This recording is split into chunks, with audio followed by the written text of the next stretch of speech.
Hey guys, how are you today? So I am back, y'all. Look at my yellow. I'm loving this yellow. Yellow on brown skin is just beautiful. Okay, but anyway, so y'all know who I am. I'm Elise Spivey. I am known as the STD Life Coach, also the Confidence Queen.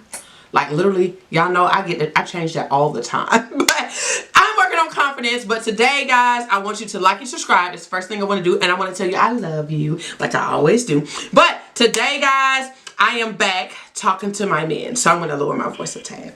So I'm coming back and I'm talking to my men. As y'all know, the last couple of videos, before the confidence one that I just did, I was talking to my men. And I wanted to talk to men with herpes because we don't really have many videos of black men, number one, talking to black men about herpes. And then on top of that, we really just don't have many videos of men talking about herpes consistently. We have many guys that's still out there, but they don't do YouTube. They do other things like Instagram, Facebook, podcasts, books, things of that nature. And they start to shift into other things. I know two men now. One is into podcasting, and he's really changing his dynamic of how he looks at herpes activism. And then also I have another man that I know, he's a herpes activist, but he's more on the vaccine side, things of that nature, you know, working towards getting a vaccination. So those guys are really not giving the basic information. They still give that information, but you know, the women in this field, we're really constantly in the emotion piece for you guys. So I want to come as a woman, interestingly, but as a woman, come to you and talk about the fear of disclosing, like one of the other fears, or why, you know, guys struggle with disclosing. So make sure you watch part 1. That's going to be right here so you can see that. So make sure you watch part 1, which is talking about fear of disclosing. And now this one is going to talk about communication and vulnerability. Okay, this is one thing I am learning, okay? And y'all going to hear me throughout this. I'm not a man. I do not have a penis. So I am on speaking from stuff that I have learned interacting with men and also talking to men, okay? I'm talking to my men clients. So one thing I've noticed that when it comes to disclosing, communication is one of the struggles along with the vulnerability. It's a struggle. And I know it's a struggle for many men because, number one, y'all struggle with communication sometimes. And I'm not saying struggle where you don't know how to do it. It's just knowing when to do it, how to do it, where a woman is open enough that you're not going to be put down for being honest, not being put down for being emotional, and things of that nature, or putting down for just being tapped into who you are and how you feel and able to communicate it where she's accepted and she doesn't make you feel low for it. So I know guys deal with that in so many different ways. Some guys are, when they do say it, the women like, yeah, being mean. He's not being mean. That's how he really feels, just because he doesn't use certain wording. But that's what I'm learning about men. You know, some men are a little, you know, more tactful than others.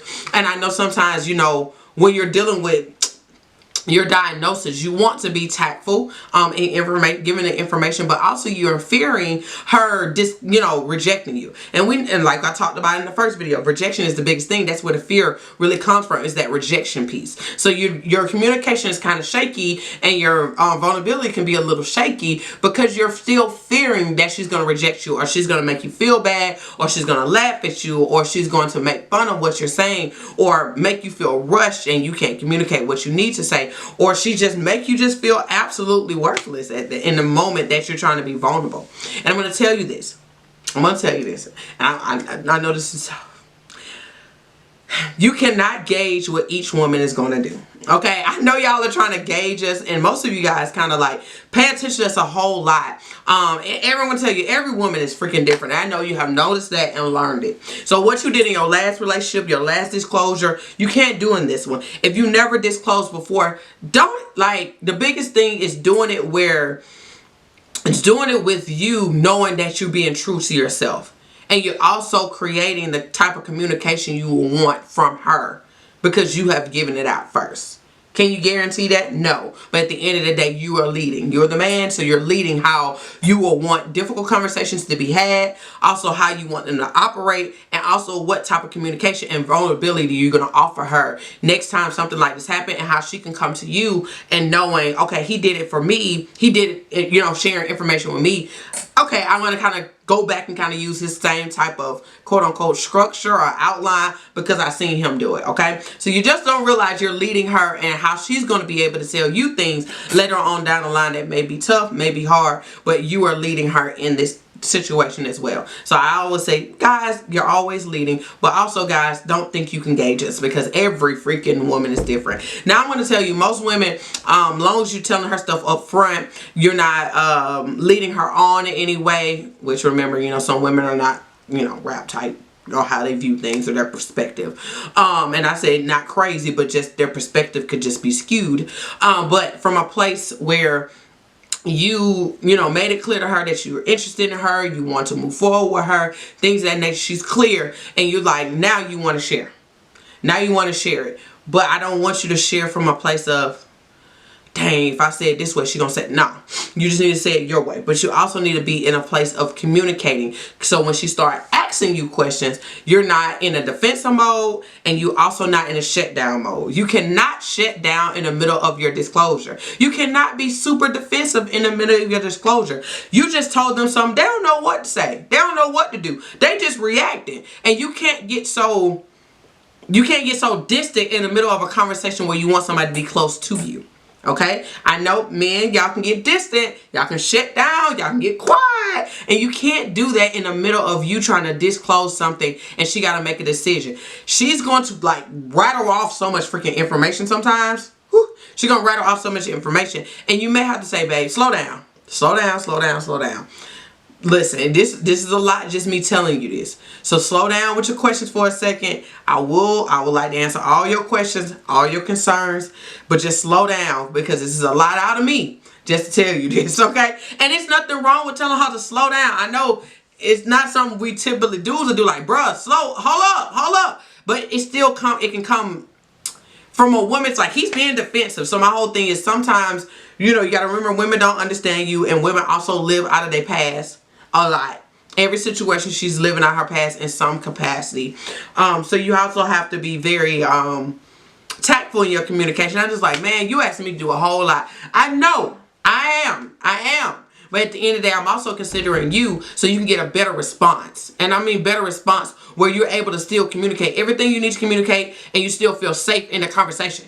And I want you to feel really safe in the conversation. And knowing a little bit about women will help you be safer in the conversation for you. Because many men are choosing not to tell because they don't feel safe. They're like, man, I don't know, bro. This girl made me feel uncomfortable. And that's something else to consider of. If you can't be vulnerable with her in other situations, not even dealing with your sexual history, or dealing with, if you can't be vulnerable there, you may want to consider if you even want to go down this route, okay?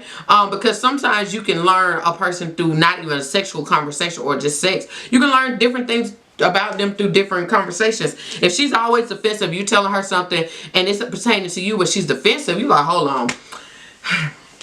This may not be a good idea, okay? People do show you who they are, so don't deny it, okay? But I just want you to be in a place where you feel comfortable and you're being real with yourself with your communication. You're being honest and you're being vulnerable with yourself to know, I'm doing my part, I'm telling it. I can't determine what she's going to say or do, but I'm also going to gauge it where I can still feel vulnerable and I still know that my communication is the way that I want it to be. And we're able to communicate in a way that's still healthy. Still understand that she may be a little irate or she may be a little flustered, but at the end of the day, I'm still able to control it in a sense where I'm still be able to be real with myself, okay? And like I said, I'm not a man, and I know y'all got a view of how y'all want things to go. Y'all are very logical, and I believe y'all are way more planned than we are. So I'm sure you're planning in your brain how you want to go, which you can determine for it to be that way. But I say still being a man can still give you that kind of upper hand in a sense where you say, hey, let's slow down. I just told you something, you know, something that's life-changing for both of us. But at the end of the day, I want us to slow down and take our time to digest what I said. I also don't want you to feel you have to rush to make a decision. I don't want you to feel like you got to rush to ask me 1,000 questions right now. I ain't going nowhere. We can take our time. I can allow you to feel, and then we can come back and we can finish the conversation. We can do the conversation in pieces. I'm telling you. Listen, it's nothing wrong with leading it. And I don't tell this to my women because I tell my ladies can vomit. We talk too much sometimes. We can just vomit. And we're like, hold up. Men process different. It's like, wait, you talking too much. So my whole thing is, as a man, I will tell you, since she's doing, like she's telling you so much, if I ask you so many things that can bombard your brain, I will tell you to slow her down. And there's nothing wrong with slowing her down. And this will help you in your communication and your vulnerability. And this will also help with, most importantly, the disclosure, because you're feeling more control of the situation and how it can really, all the information can be put out there and she can make a sound decision. Or you allowing yourself to shut down, and she's kind of like, later on, she's still like, ask you 1,001 questions because you didn't get a chance to really say it because you kind of didn't pump her brakes a tad. And also take y'all time to go through each question and for her to understand and for her to make a decision that's best for her. So I really wanted to come to you and wanted to say to you is that communication is vital and vulnerability is vital. But most importantly, do it pertaining to you, how you feel, things like that. And don't come from make sure your communication is the way you like it and your vulnerability is where you need it to be, but also that you can gauge how you want your communication to stay and how you want your vulnerability to stay, because she doesn't know your communication fully, okay? And even if she don't been with you a long time, girls, we still struggle with how y'all communicate. But also your vulnerability, she doesn't understand how vulnerable you may want to be with her, so you also have to make sure you can kind of control it, like, babe, slow down. So I want to tell you a couple of more things before she started like vomiting all over. She started vomiting all over you in a sense. So what I say to my women would never be close to what I say to my men, because I know my men, y'all are really much logical. Y'all also take y'all time to think about things. Sometimes you need a break. You're like, breathe. I need to breathe. I'm trying to think this thing out. I need to step away from the situation to think for a minute. But also you still want to be in control, and you also still want to be respectful. You can also continue to progress in the communication style that you want to be in during your disclosure. So my whole thing is take your time, okay? Take your time all the time. Take your time. Make sure, and I'm going to say this again, make sure to disclose no later than 3 months. Period. Okay? You want to have sex with her, you need to disclose. If you want to have sex with her that night, you need to disclose. But if you know you want to see where it's going later on, make sure you disclose. Alright? Also, do not put yourself in situations that get sticky. Okay, guys? I mean, don't be going over to her house late at night. Don't be rubbing on her leg. Don't be licking all on your lips all 2, 3, 4, 5 times. I'm just keeping it real. All these things you need to also know that she may come on to you. And things like that. And that doesn't give, just because she come on to you, that doesn't give you a go to move forward, have sex with her, and don't disclose. That's not a go. That's not a go. That may, like, you could just push it, like, slow down. Like, no rush. I ain't rushing. Still getting to know you. I think you're an attractive girl. I may want to have sex with you, but I ain't in a rush right now. Chill. Like, chill. And it's alright, because the girl like, what? He saying chill. Now she really gonna go in and do something, but that's another conversation for another day. But I just want you to know that your vulnerability can also be a fear why you're not disclosing. So just want to bring that to your attention. I love you. I am here for you guys. Y'all know where to find me. I still have sessions available to you guys. Book a session. It's not called an overcoming session anymore. It's called a confidence session. So reach out to me so you have your confidence session, and we can talk through your disclosure, through your emotions, through everything you're thinking. I have talked to many guys since I've been doing these sessions. I have been truly enjoying talking to the men and getting to know you guys and getting to love on you guys in a special way as you go through this, because I know it's not easy for you guys as much as it's not easy for us. So I want to help you get through this so you can still make sound decisions and still live your best life, brother. You deserve it. So I'll talk to y'all soon. Bye.